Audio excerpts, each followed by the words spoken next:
everybody, I'm Katie with Burbs and Blooms, and I am all about suburban gardening. So today I'm going to share with you 3 steps for super simple, easy composting for beginners the lazy way.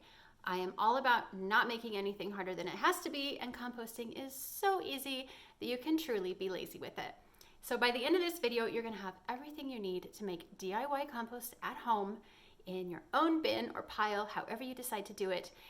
And at the end, if you wait, I even have a special bonus download printable for you to help you remember, because if you're a beginner, it's hard to keep track of things like greens and browns. So not to worry, I've got your back. Let's get started.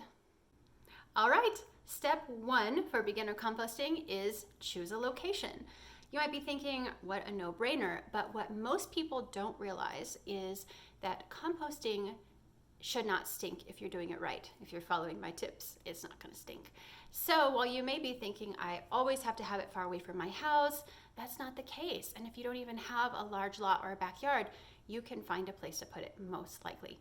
So if it's easier or more convenient for you to have it closer to your house, do it that way. Make it easy and convenient. My compost bin is actually in the back of my yard.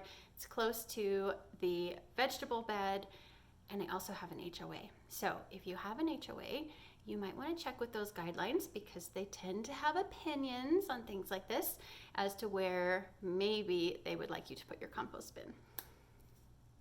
All right, now that you've figured out a good location, step 2 is to pick a good format. Are you going to have a pile or a bin? Do you have a budget? Do you want to buy something? Do you want to make something? There are so many options, guys.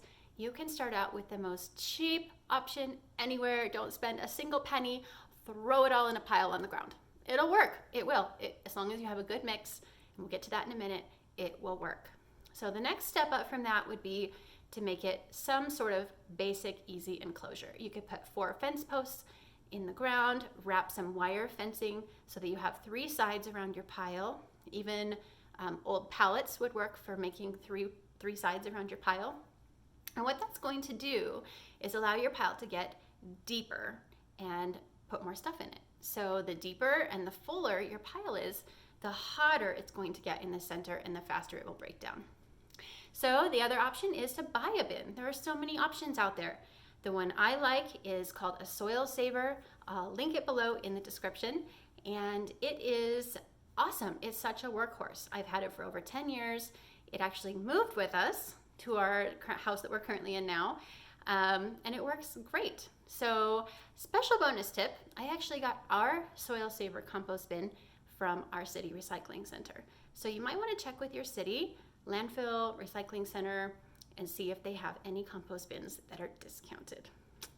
So an extra bonus tip for you is I highly recommend whatever format you choose for your pile, make sure it is open on the bottom. So I've had great luck with a pile on the ground, so that's what I'm recommending for you as well.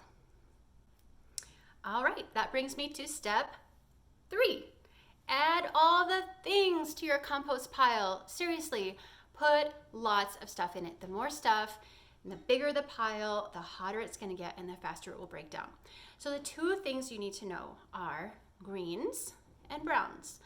Greens are things like kitchen scraps, your banana peels, coffee grounds are included in that. Even though they are brown, black in color, they are considered a green for composting.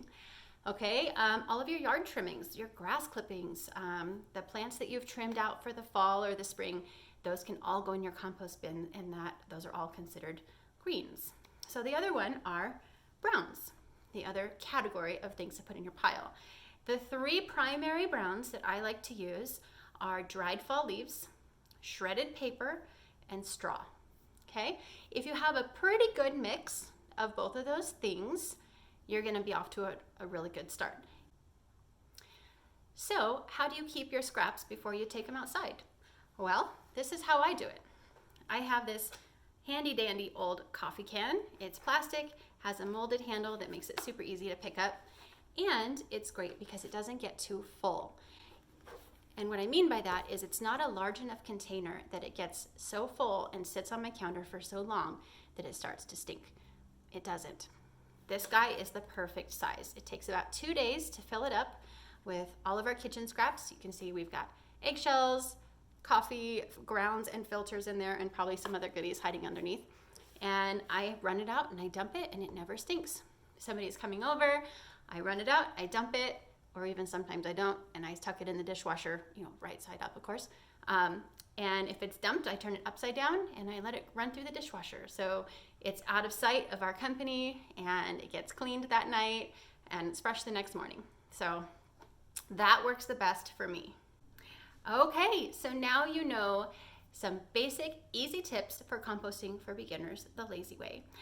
But it's hard to compost if you don't know what to put in your bin. That's important, right? But not to worry, I have totally got your back.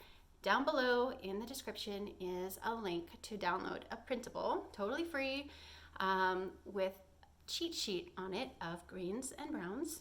It also has things to avoid, and then also some frequently asked questions, which I'm sure you have some floating around in your head right now as you're watching this.